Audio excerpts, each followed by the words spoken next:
BJP BRS పార్టీలు ప్రజలను తప్పుదోవ పట్టిస్తున్నాయని ఆరోపించారు భువనగిరి కాంగ్రెస్ అభ్యర్థి చామల కిరణ్ కుమార్ రెడ్డి. మోడీ మరోసారి అధికారంలోకి వస్తే రాజ్యాంగాన్ని మార్చుతారని ఆరోపించారు.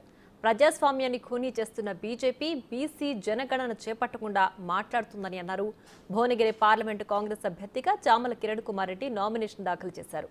ఆగస్టు 15లోగా సీఎం రేవంత్ రెడ్డి రైతు రుణమాఫీ చేస్తారని అన్నారు. తనను గెలిపిస్తే భువనగిరి ప్రాంత అభివృద్ధికి కృషి చేస్తారని హామీ ఇచ్చారు.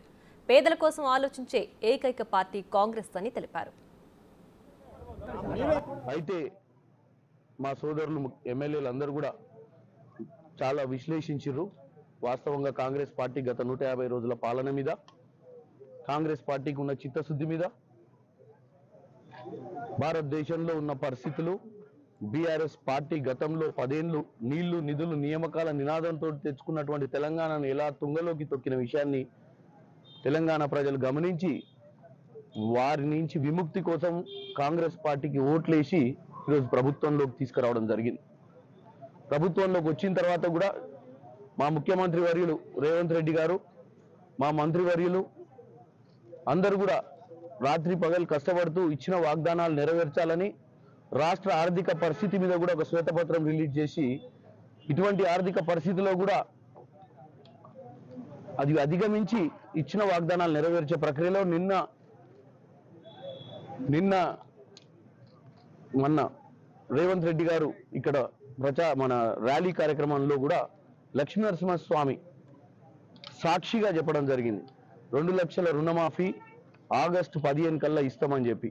అది చాలా హర్షించదగ్గ విషయం. ఎందుకంటే బీఆర్ఎస్ వాళ్ళు 10 ఏళ్లు పాలించి ఈ 100 రోజుల పాలన మీద వ్యతిరేకంగా మాట్లాడుతూ ప్రజలను మళ్ళీ తప్పుదోవ పట్టించే ప్రయత్నం చేస్తారు. కాబట్టి ముఖ్యమంత్రి గారు సీరియస్ గా మూసీ ప్రక్షాళన గురించి ఇప్పుడే వీరేష్ అన్న చెప్పినటువంటి పెండింగ్ ప్రాజెక్టుల మీద ఆయనకు ఒక క్లారిటీ తోటి ఇక్కడ మన భువనగిరి పార్లమెంట్ నియోజక ప్రజలకు వాగ్దానం చేసుకోవడం జరిగింది. దాంతోపాటు ఈరోజు నేను ఒకటే చెప్తున్నా, భారతీయ జనతా పార్టీ ప్రధానమంత్రి నరేంద్ర మోడీ గారు అబ్కీ బార్ 400 అంటుండు. మనం అప్రమత్తంగా ఉండాలి. అబ్కీ బార్ 400 అనడానికి కారణం ఏంటంటే పార్లమెంట్లో 2/3 మెజార్టీ పైన వచ్చిన తర్వాత రాజ్యాంగాన్ని కాన్స్టిట్యూషన్ ని మార్చే ప్రయత్నం చేస్తుండనేది మనం గమనించాలి. ఎందుకంటే గతంలో ఆయనకు ఉన్నటువంటి మంత్రులు ఎన్నోసార్లు ఈ విషయాన్ని చెప్పకనే చెప్పిర్రు. ఇప్పటికే గెలుపు ఖాయమైపోయింది. ఇలా కాంగ్రెస్ పార్టీ 17 సీట్లలో భువనగిరి అత్యధిక మెజార్టీ ఇవ్వడానికి 7 నియోజకవర్గాల్లో ప్రజలందరూ ఎదురు చూస్తున్నారు. మొన్ననే జరిగినటువంటి అసెంబ్లీ ఎలక్షన్లో ఏ విధంగా అయితే గడీల పాలన బద్దలు కొట్టి ప్రజాపాలన వచ్చిందో, ఇవాళ ప్రజాపాలనలో గౌరవ ముఖ్యమంత్రి రేవంత్ రెడ్డి గారి నాయకత్వాన ప్రజాపాలన అందిస్తున్నటువంటి ఈ ప్రజాపాలనను ప్రజలందరూ ఆస్వాదించి ఇవాళ ఇక్కడ గలీలో కాదు రేపు ఢిల్లీలో కూడా కొట్లాడి ఢిల్లీ నుంచి నిధులు తేవడానికి ఒక యువజన నాయకుడు గత 30 సంవత్సరాలుగా పదవి లేకున్నా ఈ ప్రాంత ప్రజల కోసం కొట్లాడిన వ్యక్తిగా ఇలా చామల కిరణ్ కుమార్ రెడ్డి కాంగ్రెస్ అభ్యర్థి అయిన రోజే భారీ మెజార్టీతో గెలుపు ఖాయమైంది. ఇలా ప్రజలంతా కూడా ఆస్వాదిస్తున్నారు. మోడీ పాలనలో గత 75 సంవత్సరాల కాంగ్రెస్ పాలనలో ఎన్నో సంక్షేమ పథకాలు తెచ్చి ప్రభుత్వ రంగ సంస్థలు నెలకొల్పితే ఇలా 77 ఏళ్ల చరిత్రలో 55 కోట్ల అప్పుంటే ఇవాళ 10 సంవత్సరాల్లో మోడీ పాలనలో 1,05,000 కోట్ల అప్పు చేసిన ఘనత ఇవాళ మోడీకి దక్కింది. ఈరోజు ఏది చేయని, ఏ ఒక్క పథకం కూడా అమలు చేయని బీఆర్ఎస్ ప్రభుత్వం, అంతకుముందున్న బీఆర్ఎస్ ప్రభుత్వం కేసీఆర్ గారు మరి ఈరోజు కాంగ్రెస్ను నిలదీసే నైతికత ఉన్నదా అని ఈ సందర్భంగా అడుగుతా ఉన్నాం. 3 నెలలు అయ్యి 4 నెలలు పూర్తిగా నిండలే.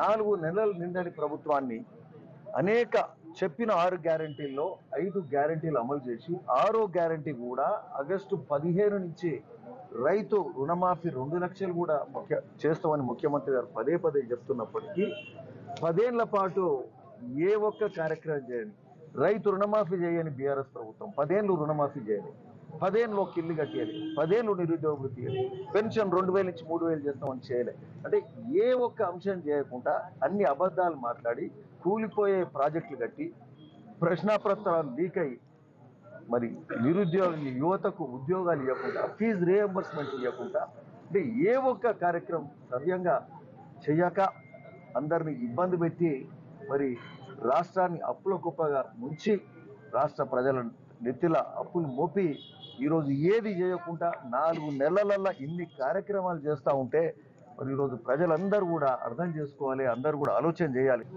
కానీ నీ బోకర్ మాటలు, నీ చిల్లర మాటలు, నీ పొలుమని మాటలు, ఇవన్నీ కేసీఆర్ మాటలు ఎవరు నమ్మే పరిస్థితి లేదు. నువ్వు టికెట్ ఇస్తే వాడు వేసిపోయి నువ్వు కోటి ఆ కొత్త రోజు టికెట్ అని గది పాలన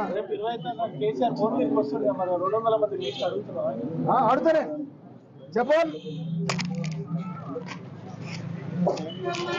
మరి మీ దాన్ని కూడా చచ్చిపోయేది ఆ లీస్ట్ ఈ లీస్ట్ ఒకసారి పెట్టమ్మా. 4 నెలలు కాలే చెప్తాను. 5 ఏళ్ళ పాలన మేము బాలరిష్ట మాకు కావాలి. ఇంకా బాలరిష్టలో ఉన్నాం మేము, ఫస్ట్ పిల్లలో ఉన్నాం మేము, పండుకొని లేవలేదు మేము, ఇప్పుడే నిద్రలో ఇస్తున్నాం, ఇప్పుడే మొంగాడుకుంటున్నాం, తెలంగాణ దోసుకుపోయిన ఆంధ్రోళ్ళు అని రకరకాల ఇవన్నీ మాటలు చెప్పి తెలంగాణ 5 ఏళ్ళు ఆగం చేసిరి. ఈ 5 ఏళ్ళలో మొత్తం దోపిడికి ఎగబడుతుంది. ఆల్రెడీ ఏమో చెప్పులేరు జయశ్రీరెడ్డికి, ఏమైనా చెప్పులు ఉన్నాయా? చెప్పులు ఉన్నాయా జయశ్రీరెడ్డికి? అడుగురి ఆ ఇంటికి పోరి ఓరి ఆయనకు 100 ఎకరాలు 100 ఎకరాలట. ఆవుల పాములు, గొర్రెల పాములు, ఒక గొర్రె పొందులు కొట్టుకునే పైసలు లేకుండా. కానీ